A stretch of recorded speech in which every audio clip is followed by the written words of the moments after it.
¿Qué tal? Buenos días. Bienvenidos a la iglesia Venid y Ved.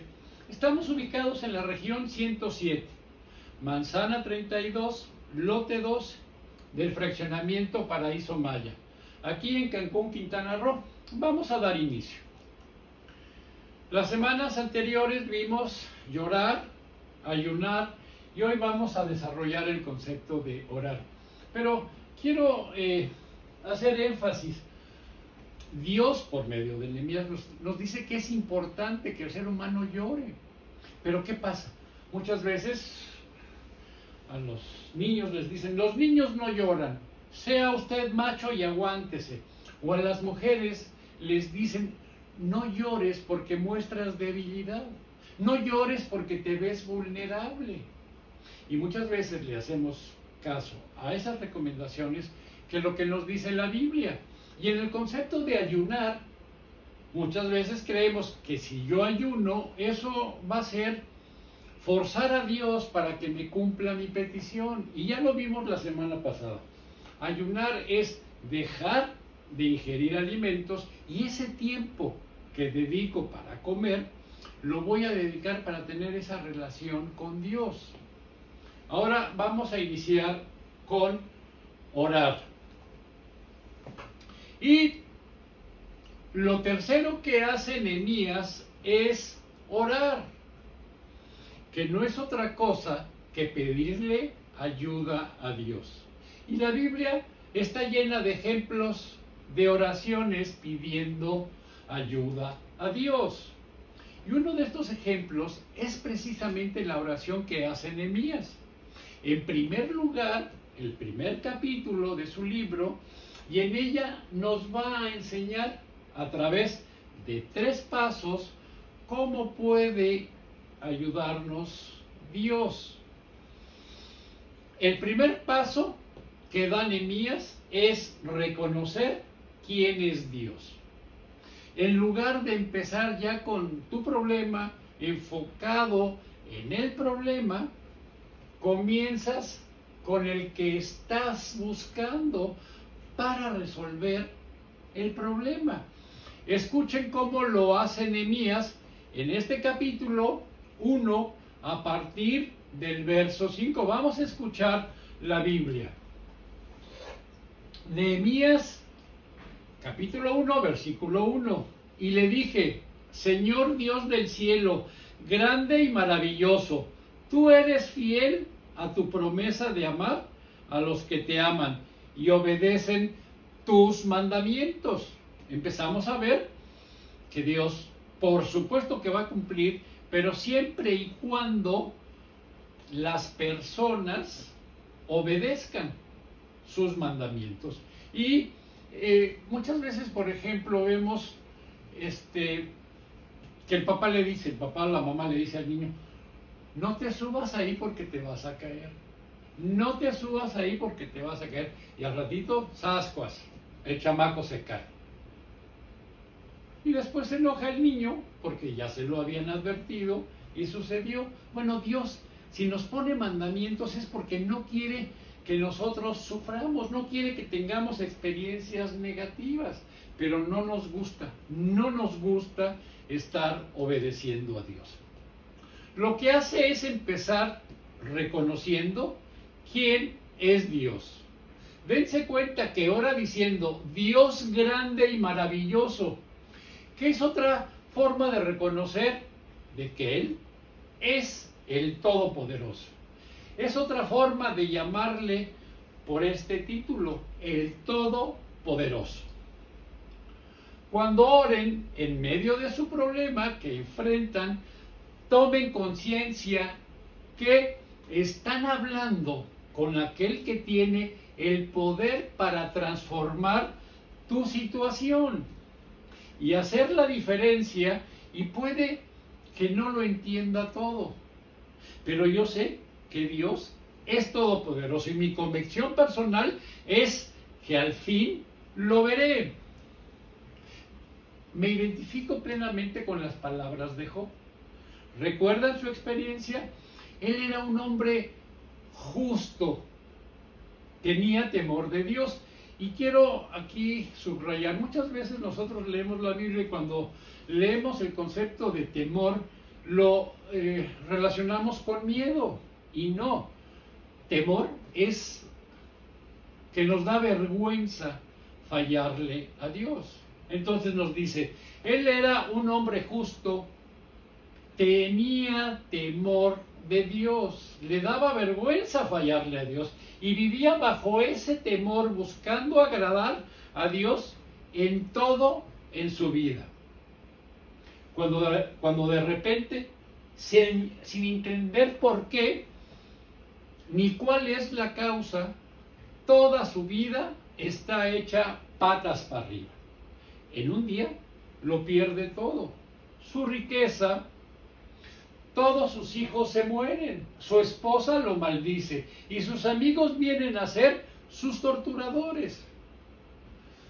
También pierde incluso esa relación de apoyo y en medio de toda esa crisis donde él no entiende qué está ocurriendo, ni por qué Dios lo permite, ni cuál es el fin de todo esto.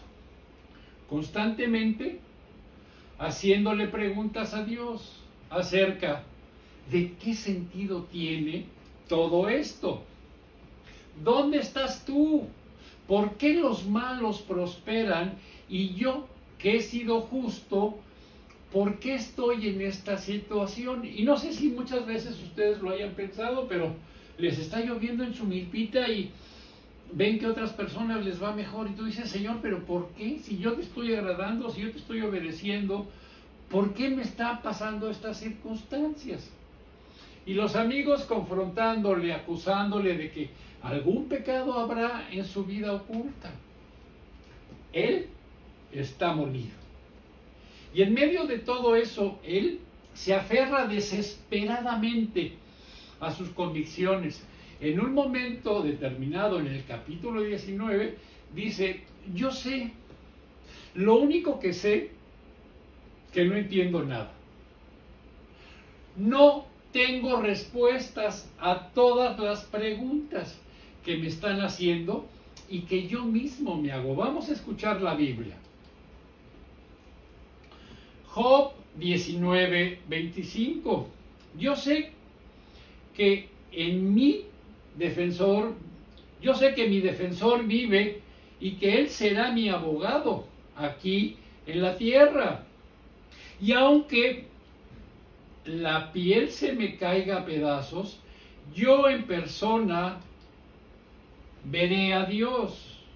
Con mis propios ojos he de verlo yo mismo, no un extraño. Las fuerzas me han fallado. Lo que está diciendo es, no entiendo, no sé lo que pasa, pero lo que sí sé, aunque me aferro, es que yo sé que Dios, mi Salvador, mi Redentor, el defensor de mi causa, Él está vivo, Él está bajo el control, y sé que aunque al final se deshaga de mi cuerpo en medio de las cenizas, yo he de ver en mi carne a Dios y lo veré con mis ojos. No va a ser otro el que me lo cuente.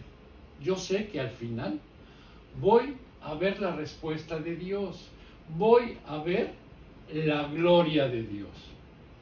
Y estoy tan convencido que esto es así para todas nuestras vidas. Luego Nehemías dice, escuchemos la Biblia.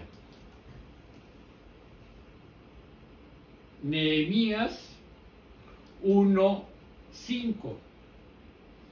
Que cumples tu pacto de amor inagotable con los que te aman y obedecen tus mandamientos. Y bueno, Dios solo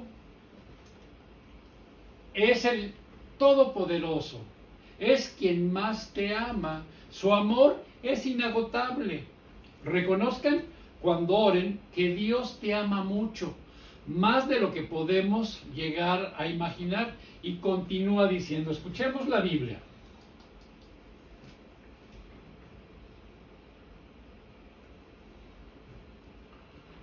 Nehemías 1:6. Escucha mi oración, mírame y verás que oro día a día.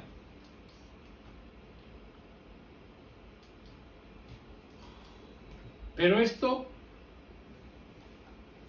ya no es necesario porque Dios conoce tu situación. Él sabe cuál es tu necesidad. Sabe por lo que estás pasando.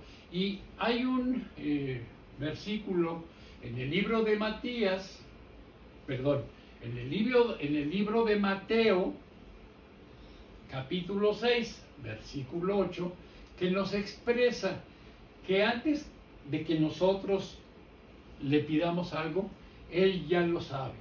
Lo que quiere es que tengamos esa relación, que empecemos a tener esa confianza de contarle nuestras angustias.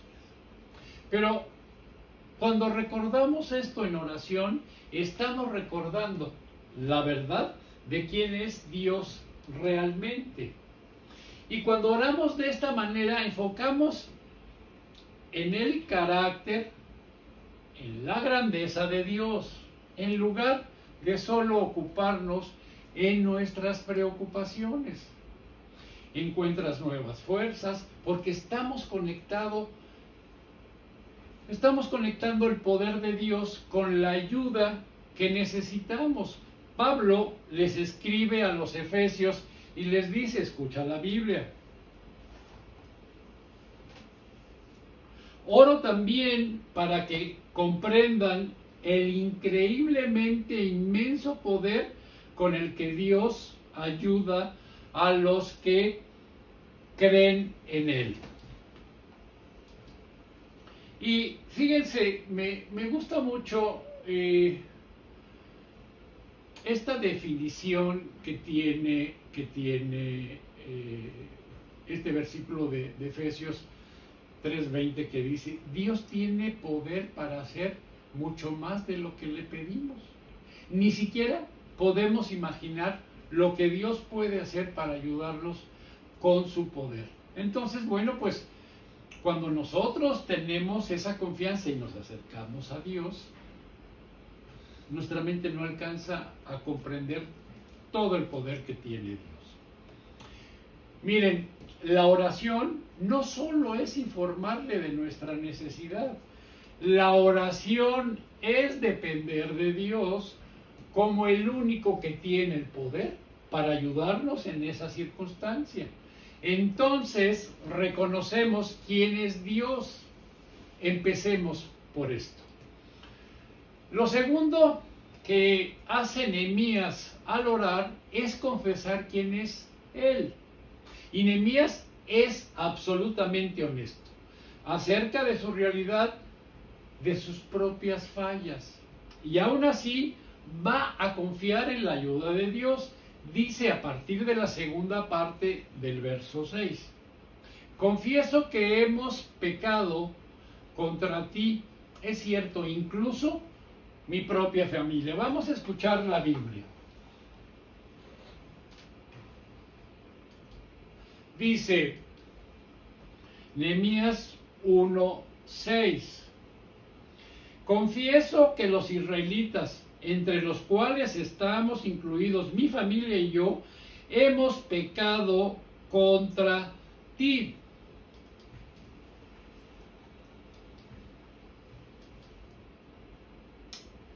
Hemos pecado terriblemente al no haber obedecido los mandatos, los decretos, las ordenanzas que nos diste por medio de tu siervo Moisés. Reitero, Dios, si nos da mandatos, decretos y ordenanzas, es para que nos vaya bien, es para que no tengamos problemas en la vida. Y bueno, instruyó a Moisés para que nos lo hiciera saber. Nehemías sabía que una de las razones, sino la más importante, por la que las murallas de Jerusalén estaban destruidas, es porque ellos habían sido desobedientes. Y recordemos cuando evocamos a la primera pareja, ¿cuál fue su problema? Que desobedecieron. Al ser humano por naturaleza no le gusta obedecer. Y estamos duro que duro. Nos dice Dios qué hacer y nosotros no lo queremos realizar. Y Nehemías dice, yo tengo que ser honesto. Yo sé que esto nos lo hemos buscado solos. Estamos en esta situación porque hemos sido egoístas. Porque igual que mi familia, yo mismo y todo el pueblo nos hemos apartado de ti y no te hemos seguido. Fíjense, en algún estudio anterior veíamos cuando Dios te bendice, entonces cuando nos alejamos de Él, que debería ser el contrario, ¿no? Pero invariablemente te empieza a ir bien y te retiras, te alejas de Dios. Y quiero decirles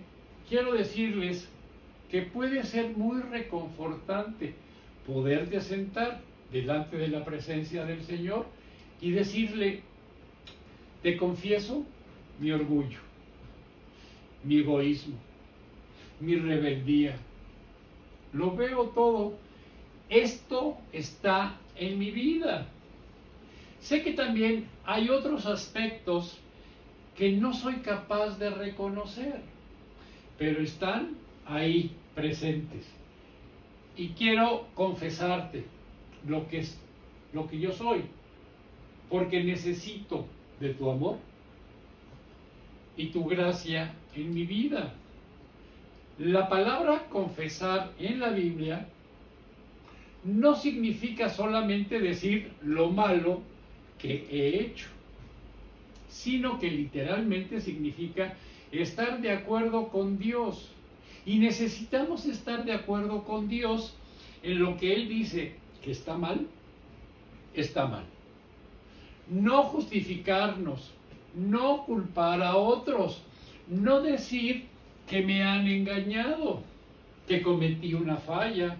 No, he desobedecido, he pecado, he hecho lo malo delante de tus ojos.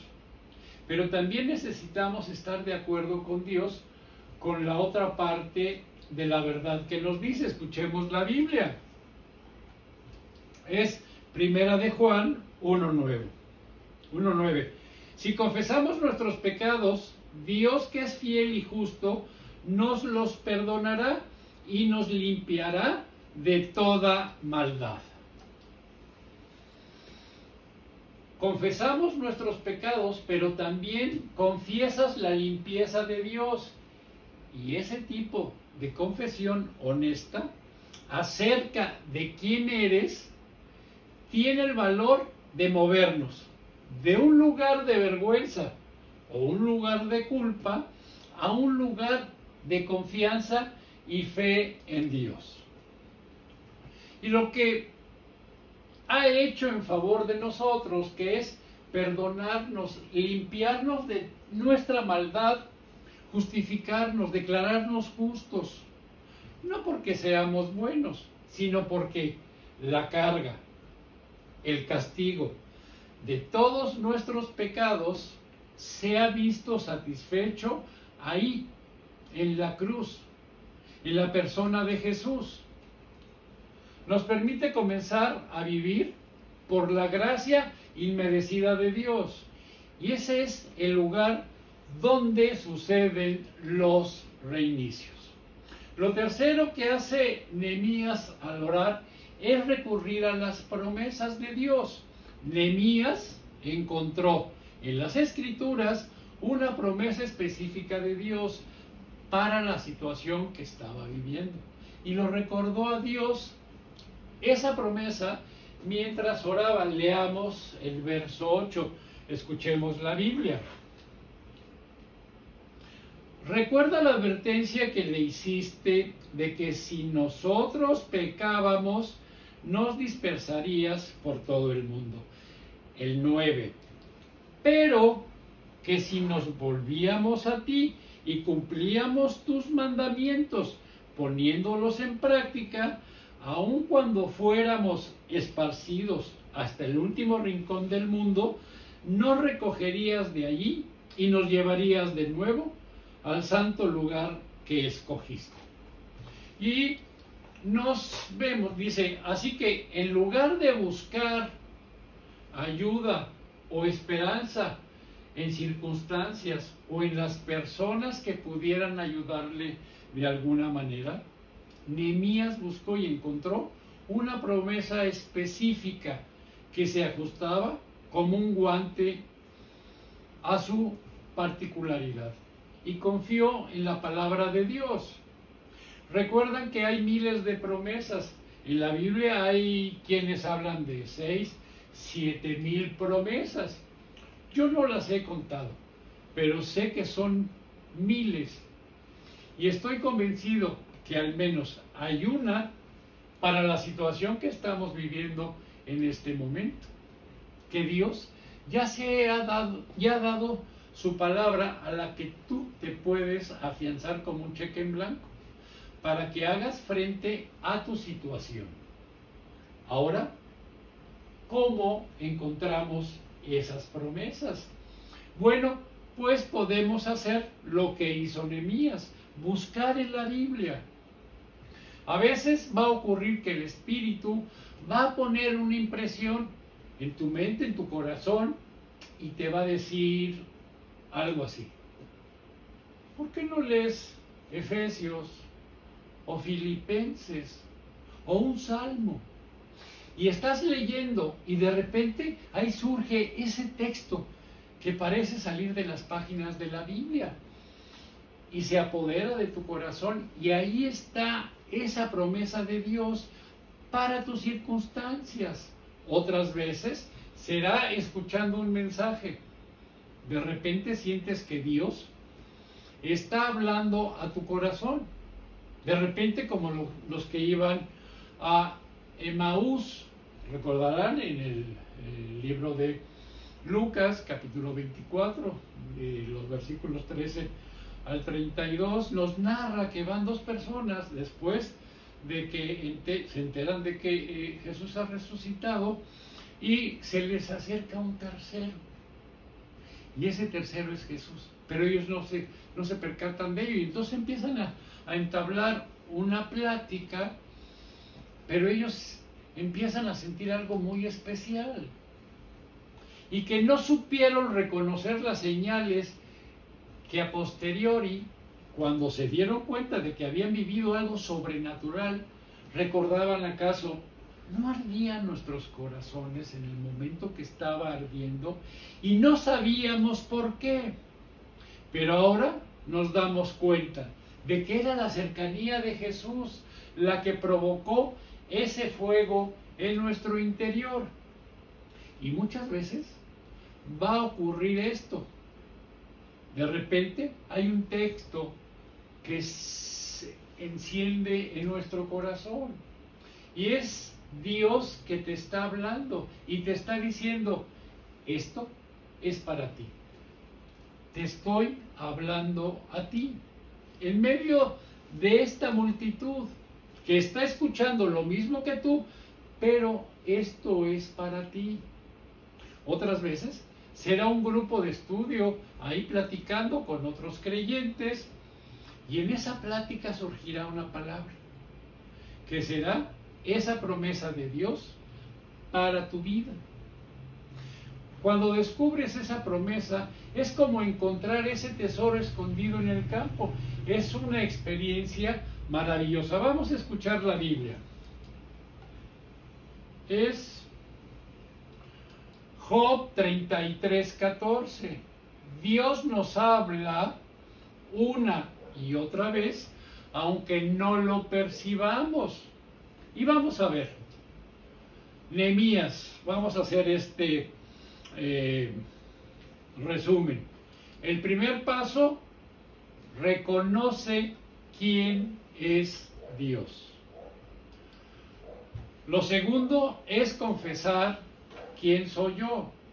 Necesitamos forzosamente cuando estamos en esa relación, en esa plática con Dios, confesar todo lo que hemos hecho, para que Él de antemano nos limpie y tengamos esa relación con Él. Y lo tercero es recurrir a las promesas de Dios.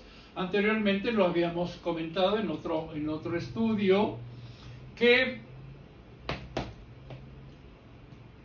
una forma muy sencilla de empezar a orar es agradeciendo todo y por todo de lo que tenemos, de lo que no nos ha dado, porque finalmente Él sabe cuál va a ser nuestro desarrollo y por qué muchas veces no nos da cosas que pedimos.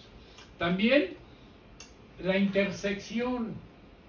Una vez de que nosotros ya agradecimos, empezamos a interceder por las personas quizá que están enfermas, que no tienen trabajo, que se encuentran en alguna circunstancia determinada, y al final nosotros pedimos que nos resuelva alguna situación. Y quiero ser muy puntual. Muchas veces las personas piden algo y ahí cierran su oración. Pero Jesús nos enseña cómo tenemos que hacer las cosas. Y fíjense, nos dice Juan 14, 13. Vamos a leer 13, 14 y la parte importante viene en el 15. El 13 nos expresa: cualquier cosa que ustedes pidan en mi nombre, yo lo haré. Así será glorificado el Padre en el Hijo. Y el 14: lo que pidan en mi nombre, yo lo haré. Y uno dice, no, pues voy a apropiarme de esa promesa. Pero fíjense lo que nos dice el 15. Nos está diciendo: si ustedes me aman, obedecerán mis mandamientos. Entonces vamos a entender que no es nada más de pedir, sino que tiene que haber esa relación. Yo pido, ¿y qué doy? Bueno, pues lo primero que tengo que dar es obediencia. Y vamos a ver esta también, es primera de Juan 3:22, que expresa: recibiremos de Él cualquier cosa que le pidamos, porque obedecemos sus mandamientos y estamos haciendo lo que a Él le agrada. Valdría la pena que nosotros, antes de pedir, viéramos si realmente estamos en sintonía con Dios. ¿Estamos obedeciendo lo que nos dice? Quiero que pongamos atención en este concepto que les voy a poner. Dice, en una higuera primero se forma el fruto y después aparecen las hojas. Así que uno espera encontrar suficientes frutas en el árbol que está lleno de hojas. Vamos a escuchar la Biblia. Está en Mateo 21, versículo 18 y 19. Dice: muy de mañana Jesús fue otra vez a la ciudad de Jerusalén. En el camino tuvo hambre y vio por allí una higuera, pero cuando se acercó no encontró ningún higo para comer. El árbol solo tenía hojas. Entonces Jesús le dijo: nunca volverás a dar higos. En aquel mismo instante el árbol se secó. Y veamos esto, por favor. ¿Qué pasaría si Jesús se acercara a ti y encontrara que te hiciste seguidor de Él y no has dado fruto? ¿Cuál sería tu excusa? Por favor, si yo pido, debo saber que tengo que dar algo. Y ese algo se llama obediencia. Mi Dios y Padre bendito, te damos infinitas gracias por la oportunidad que nos diste este día de tener vida. Este es 19 de febrero, nos has regalado vida. Mi Dios, por medio de Nehemías hemos aprendido la importancia de expresar nuestros sentimientos, de llorar. Nos enseñó Nehemías también la forma correcta de ayunar, que no es dando y dando, que si yo ayuno no debo de estar pidiendo, debo de tener la mentalidad de que quiero tener una relación y un acercamiento contigo. Y en el orar, pues vemos la importancia de agradecer, de interceder y de hacer las peticiones personales. Mi Señor, queremos agradarte, queremos ser obedientes a tus mandatos. Ayúdanos a lograrlo. Te lo pedimos en el nombre de tu Hijo amado Jesucristo. Amén. Gracias y buenos días.